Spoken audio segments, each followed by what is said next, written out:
Welcome into the New Orleans Pelicans podcast presented by SeatGeek, a podcast dedicated to everything you need to know about the squad. The New Orleans Pelicans podcast starts right now. Welcome to the Pelicans podcast presented by SeatGeek. I am Joe Cardosi, joined by the ever-grinding Jim Eichenhofer. The man doesn't stop. One eye, two eyes, no eyes, doesn't matter. The dude will just root around like a mole man finding the information, but he is seeing everything clearly today. And Jim, good to see you, man. And today we are continuing our series of player podcasts, sort of wrapping up the season. And we're going to be talking about the big man today, Mr. Zion Williamson with Antonio Daniels. Going to be a fun one. It should be. And, you know, when I think about Zion, I think sometimes back to 2019, that fateful day. I was in Chicago in May. You were there 4 years ago. The world was very different back then, actually. There may have been something that happened in 2020 that changed some things, but it's fun to think back on those halcyon days when things were great and everyone was happy. But yeah, I think you were the good luck charm, by the way. I know David Griffin talked about that thing he brought on stage. Yeah, it was you. Let's be honest. Thanks, Joe. I would like to think that I had some effect, even though I probably didn't. Can David Griffin bring you on stage next time? Let's just do that. Just come on up with Jim and let's do it, because look, it's coming up. The lottery is going to be upon us soon, and the Pelicans don't have a great chance. Let's be honest. We're talking all this smack. What if we won the lottery again? But it's not great, but it's possible. It is possible, yeah. I mean, it's funny to think back to 2019. They only had a 6% chance of winning the lottery that year and did it. It was unlikely, I remember. Unfortunately, if my math serves me correct, they actually had a 12 times better chance of winning the lottery that time than they did this time. They have a 0.5% chance of winning the lottery on May 16th. You're saying there's a chance. Maybe a little better number, maybe a little bit more optimism can come from me saying that they have a 2.4% chance of finishing in the top four. Sure. So obviously, at the lottery, the only thing that is determined by the drawing is spots 1, 2, 3, and 4. Right. The Pelicans have a 97.6% chance of finishing 14th and keeping in that pre-lottery slot. Yeah. That leaves 2.4 for any of the other 4 spots. We would be doing backflips. I'll speak for myself here. If they finish even 4th, they have a 0.7% chance of finishing 4th. Yeah. That would be amazing to be able to go from where the Pelicans are to that spot. I feel like the rest of the league would be extremely angry if the Pelicans don't end up in the 14th slot. It'd be horrific. The hate would rain down. It'd be hilarious to be the villain for not our own fault, but it would be hysterical. Funny. Speaking of villains, I got to say, we were talking about the playoffs going on today, and just watching Draymond Green's, I'm going to call him antics, his hijinks. Yeah, his hijinks and antics. Let's just call it that. It's been interesting to watch the varied media reactions to what's going on.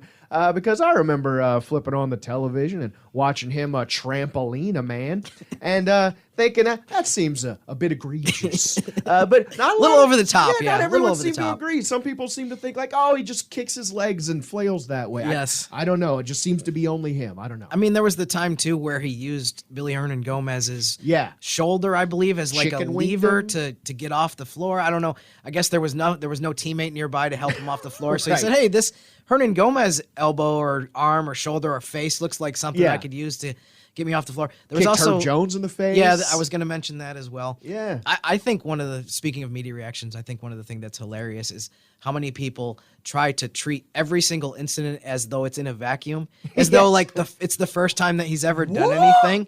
Like, I don't know why they should suspend him for stomping on Sabonis. I mean, it wasn't really that bad. You don't get the benefit of the doubt anymore, dude. But from the other end of the spectrum, I think it's funny to think about sometimes.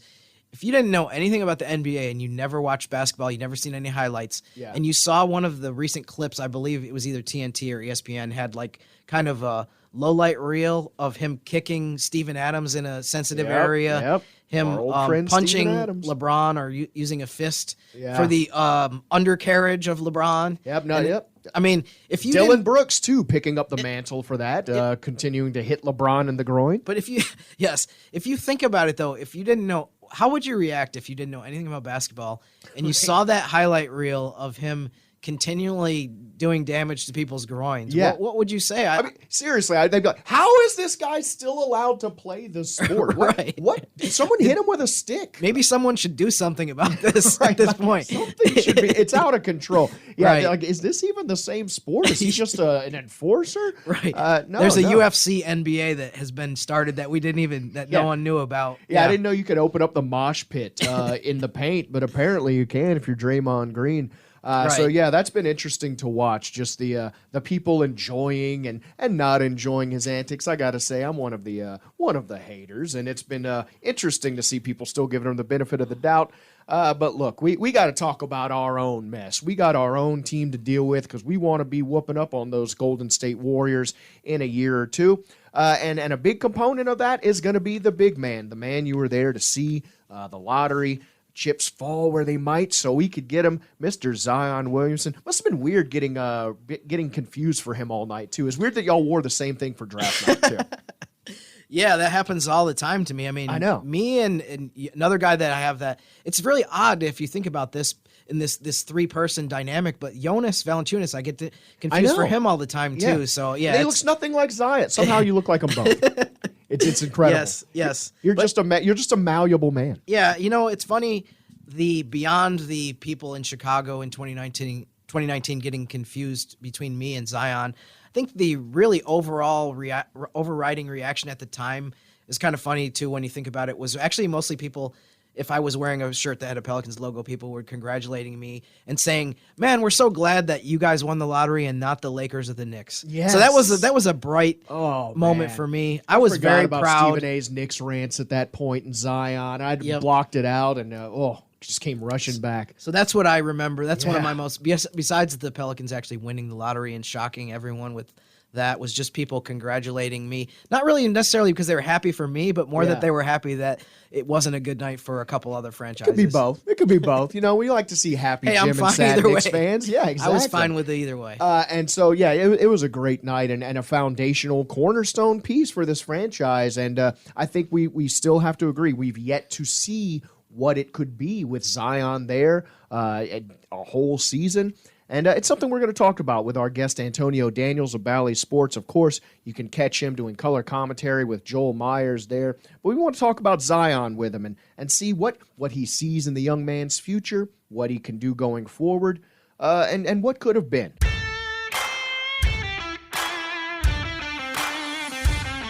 Joining us on the Pelicans podcast, you know him, you love him, from Bally Sports, color commentator with Mr. Joel Myers. You know him from Sirius XM. You know him from Playing Hoop. Mr. Antonio Daniels, here to talk to us today about Zion Williamson as we recap the season. AD, how you doing, man? I'm awesome. I am awesome. I do wish that I was still calling games. It sucks to sit here and watch these first-round games, understanding that you had a team constructed to actually be there, not just be there, actually compete. But it is what it is. Yeah. So I'm just enjoying watching these playoffs with the family. That's the thing we were talking about, AD, is Jim and I were sort of discussing before you came on here that the Pelicans, you sort of saw what they could be in 2022 before the calendar year flipped and everything seemed to go sideways. This team seemed like they showed people legitimately with a large body of work that they could be a contender. For sure. But everything in this league is situational. We talk about that all the time throughout the course of a game. If you have 8 turnovers in a game, if you look at the stat sheet, that's fantastic. But if 8 of those turnovers came in the fourth quarter, it's not so good. Yeah. So everything is situational. And when this league is about playing and peaking at the right time of the season. And I think if you ask any of the 30 coaches or assistant coaches or general managers or president of basketball operations, if you ask any of those titles or any of those people if you would like to peak at the end of December and the beginning of January, they would all say no. Right. Mm-hmm. All 30 of them would say no. And we saw the best of this team in the month of December and to the end of December. But understand, you still have all of January, you still have all of February, you still have all of March, and you still have a week and a half of April. Mm-hmm. So this team peaked too early in the season, but that aligns, obviously parallels and marries with the health of Zion. Yeah. Yeah, AD, it's funny. We were talking about this in some of the shows throughout the season, too, and even after the season, that I think one of the differences between the Pelicans in 2023 compared to a few years ago is I think in the previous decade when they had a good season, the ceiling was a little bit confusing because you had Golden State, the juggernaut Golden State that had Kevin Durant. And it seems like the West is a little bit more open now. And I think one of the things that I'm encouraged by, too, is just the fact that, like you said, you'd much rather have the stretch that they had at the end of the season than early in the first half. But at least they showed that they're capable. Whereas I don't think this team or this franchise necessarily in the previous iteration with a completely different roster, pretty much every single player was different, had that upside. But in terms of, what you saw from... What makes it more frustrating, Jim? Yeah. Honestly. Yeah. Everything you just said is what makes it more frustrating. Mm-hmm. Is the fact that, one, this team showed that they are capable of beating any team in this conference whole and healthy. Two, can you think of a season where the West was this wide open? No, definitely not. The entire time I've been here. No. Yep. But there's not a team in the Western Conference right now that is competing from seeds 1 through 8 that doesn't have a check mark by their name. I mean, a question mark. Yeah. Where it's like, man, well, they have talent, or they had a good season, but they're inexperienced. Kevin Durant and Phoenix Suns and those guys, they've only played a total about 12 games together. Right. Sacramento's inexperienced. Golden State has been like Jekyll and Hyde from home to on the road all year long. Memphis, no Steven Adams, no Brandon Clark. How healthy is John Morant? So you can go down to different teams throughout the course of the Western Conference and realize and understand that this easily could have been a year for this team to accomplish something if whole and healthy. And honestly, Jim, I know for myself and probably for a number of Pels fans, that's what makes this season so much more frustrating. Yeah, the fact that they showed it. And specifically with Zion, he's had, obviously it's been such a stop and start career for him where he played 2 seasons ago, he played 61 of 72 games. Then last season he doesn't play at all. And then this season he plays the first half. It's kind of hard to evaluate the progress or the improvement that he's made just because it's been so much fits and starts. But from the 29 games that he played through the early part of January, were there certain things that you saw that were the most impressive in terms of what he's improved upon? Do you think it's the playmaking? What elements when you watch him play do you think that, in the first half of the season when he was on the floor, he was able to show, okay, this is another step that I've made as a player? Well, I think first thing we have to understand is we're talking about a 29-game sample size and not a 60 or 70-game sample size. Mm-hmm. But in those 29 games, what I saw for me, which was different than what I have seen in Zion prior to, was the mentality. The mentality was different. There were many games that Joel and I and Jen were blessed to call that Zion took over. Right. Like completely took over. So it's not really, the skill set has always been there. We know that. The ability to handle the ball, the being cerebral on the floor, seeing plays 2 or 3 steps in advance, the facilitating, breaking down defenses. But what I saw this year in those 29 games was the mentality was completely different. His ability to literally take games over on both sides of the basketball, whether it was a block shot, a steal, imposing his will on the game and playing with a force that we have not seen him play with before. So for me in those 29 games, that's really what for me, what stood out more than anything else outside of, his skill set is concerned. The mentality was different. He had a superstar's mentality in those 29 games. And you know what happens, what comes with that mentality, Jim and Joe, is that mentality is contagious, right? So when you have a superstar mentality that is willing and has the skill set to take over game, that spreads to the fan base. So when you see Zion do what he did against Toronto, when you see Zion do what he did against Minnesota, that spreads to the fan base. That's where all of that, oh my gosh, we are contending, comes from. So then when that is gone and the team starts to struggle, of course, the fan base is going to have that again. So for me, it's all about the mentality and his ability and skill set to take and dominate games. You know, it was so impressive to watch him sort of dictate the pace of games. I think the Pelicans, a thing that Jim and I talked about is they've been very reactive sometimes, and to have that sort of force sort of dictate the pace of the game is so important going forward. And I want to ask you, you know, it's hard to talk about the season because it is a season of what ifs and what could have beens. And you hate to have to do it again with Zion, but you're looking again at another offseason where you just hope he gets right. He gets healthy. He gets his body right. But what else do you want to see from Zion in this offseason? Obviously, there's the stuff you want to see him get his hamstring right. You want to see him get his body right. But what parts of his game do you think you need to see him work on? You need to see him get more consistent at? Or what do you think he needs to do in this offseason to help this team? And I think the thing I would like to see him do in this offseason is something different. And I don't know what that something different is. And I think that's the easiest way to put it is the reason I say something different is because whatever's being done in the offseason up to this point hasn't worked. Right. It hasn't worked. Physically, it hasn't worked. And this isn't a Zion issue. This is a professional athlete issue. It comes to a point in time where you realize what you have to do or what you need to do to have a long, sustained, consistent, and successful career. So I don't know what that something is, but something different has to be done outside of what's been done in the previous 4 seasons, right? Again, I'll be the first to tell you, and I'm not telling you guys something you don't know. Right. I'm not telling the national media something they don't know. I'm not telling the Pelicans fan base something that they don't know. The skill set is there. The skill set is there to help lead this Pelicans team to somewhere where they've never gone before. We all know that. We all understand that. But for that to happen, availability has to be primary. That has to be at the top of the list. So I don't know what that something is because obviously I'm not training with Zion in the offseason. I'm not there with him in the offseason. No one wants to see this young man succeed more than I do.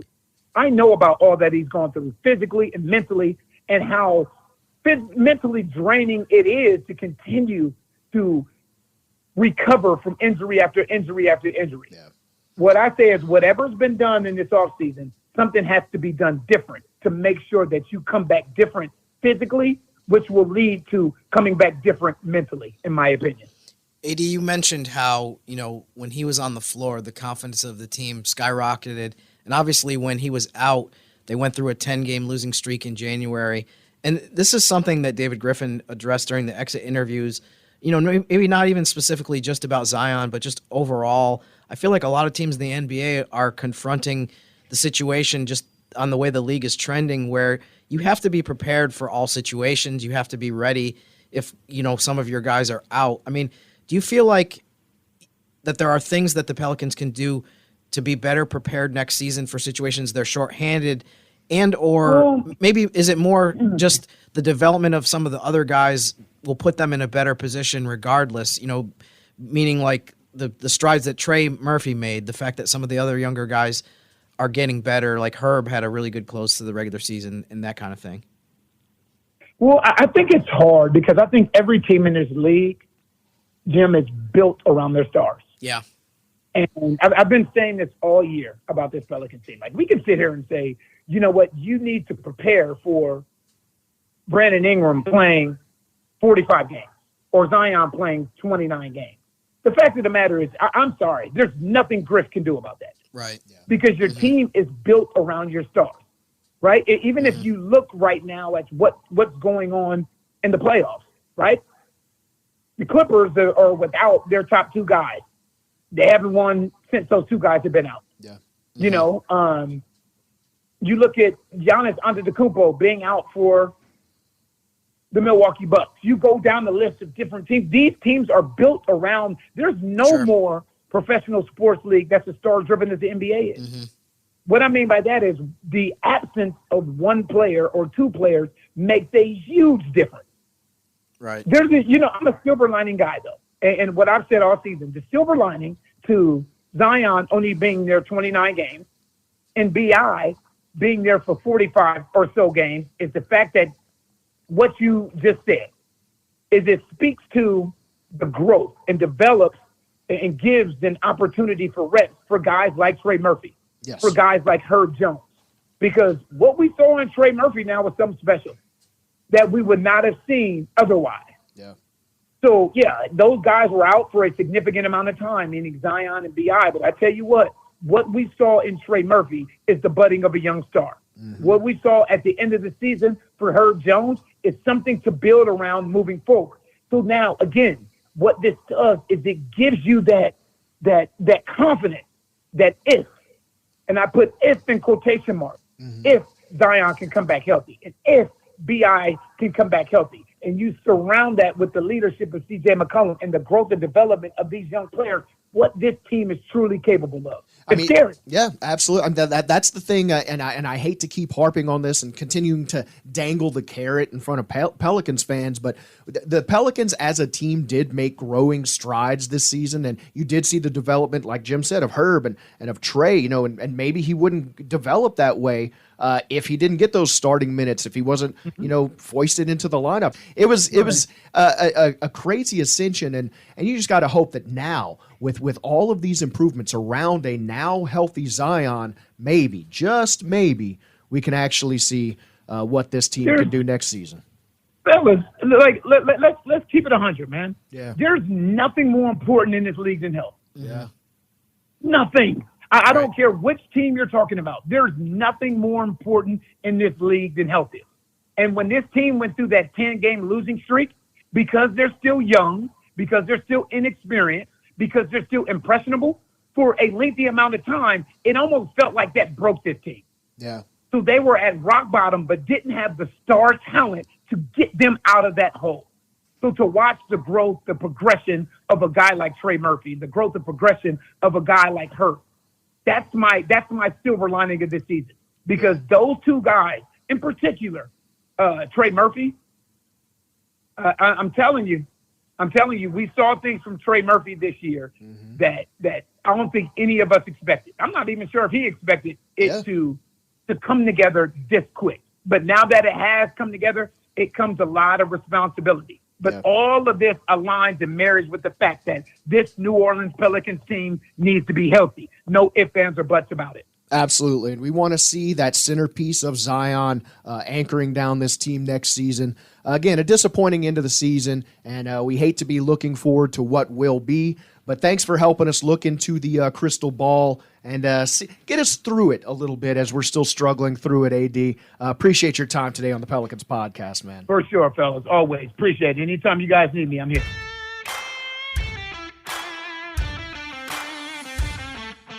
Always great to have Mr. Antonio Daniels on the podcast. He is always busy doing his show on Sirius XM, always talking basketball and always knows hoops. And you know what? It sounds simple what he said about how players just need to be on the floor. And I wish there was some really smart thing I could say, but I'm not that smart. And it is that simple sometimes. There is nothing holding Zion back from being an absolute monster in this league, and we saw it. Other than just being able to be on the court. When he was putting up historic numbers. And when he wasn't, the team had to reconfigure itself and struggled. And, we just got to hope that next season he's on the floor. Definitely. And I think if you look across the league, too, if you look at the teams, this is almost always the case season in and season out. The teams that exceed expectations are the teams that stay healthy the most. I mean, Sacramento and the Knicks are two examples of teams that they've consistently had their main guys in the lineup throughout the entire year. I remember Sacramento especially. I was a big part of, nobody misses games on that team. Right, and if you look at the teams that did under expectations, a lot of times it is the teams that have a ton of injuries. Portland is one example of a team that, started off pretty well and then faded. I mean, similarly to New Orleans, but at a much steeper level in terms of the way that they ended the year. So, You're right. I mean, you have to have your main guys. And, another thing, too, is when you factor in the salary cap, your top guys are making a big chunk of money. It's not like you can say, like, okay, well, this guy that's making $30 million is out, so let's just sign somebody else who's making $30 million. It's not going to happen. So, I mean, the best that you can do is try to just continue developing the other guys and developing some of your younger players. I think to the Pelicans, from a positive standpoint, that I think they are in that mode of they have a lot of guys that are going to keep getting better. Yeah. So hopefully, God forbid, we don't want to see any more injuries. We want to see them be as healthy as possible. But you just if you don't have that, and you just need to avoid stretches where you have long losing streaks and spans that really are costly. It's one of those things where I don't think any reasonable fan expected to win it all this season. Right. But it's also not unreasonable to be disappointed in how and where this season ended. So it's I understand why it's frustrating, but you sort of see what may accidentally come from this season. Trey Murphy getting starter minutes because Zion went out was directly responsible for us watching his ascendance. And now you bring Zion back to the fold, and you've got this now hyper-developed Trey Murphy to put alongside him, along with a healthy BI, a now healed CJ McCollum. And boy, does this team all of a sudden seem way more dangerous, and you saw long stretches of it. I think that's the frustrating part is, as you were saying before, you saw what this team was when they had Zion, when everyone was operating as they should. And then at the end of the season, you see a lot Herb Jones, Trey Murphy playing way better than they were even then. And now you add a healthy Zion to the mix, and the sky's the limit, man. Yeah, I think the part of the season where guys were asked to do more than they probably ever were expected to was definitely a good news, bad news thing. It was bad news because it was like, in some cases, you're putting guys in roles that they weren't really ready for at this stage of their career. And that showed up sometimes. Right. But on the other hand, they were challenged to do things that they might not have been able to do. And as a result of that, they're further ahead in their progress than they would have been. I think Herb was an example of that at the end of the season. The fact that he brought out some of his offensive improvement and some of the strides that he made there. So overall, it was frustrating because, you had, some cases you have a guy who's you think is going to be your 8th or 9th man, and now he's your 6th man, and that's problematic sometimes because you don't want to have guys playing above what the role that they're suited for. Yeah. But long term, hopefully that will pay off down the road with the guys going into next season and going into training camp. They're that much further ahead than they would have been. Yeah, if you know anything about New Orleans, we love a little extra seasoning on stuff. And now they just got a little extra seasoning for next season. That's what I'm going to say. And look, just good luck to Zion. Want to see him healthy. Want to see him whole on the court again, feeling like himself and playing like himself.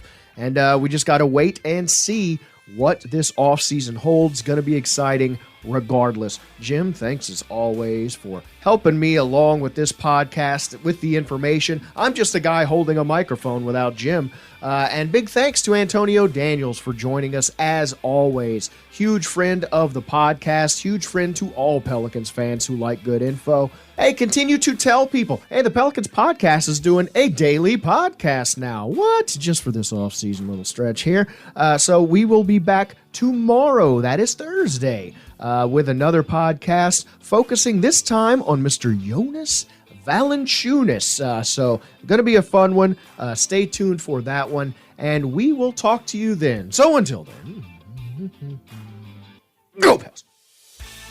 Thanks for listening to the New Orleans Pelicans podcast, presented by SeatGeek. Join us 3 times per week on Pelicans.com, the Pelicans mobile app, or you can subscribe to the podcast on iTunes. We'll see you next time right here on the New Orleans Pelicans podcast presented by SeatGeek.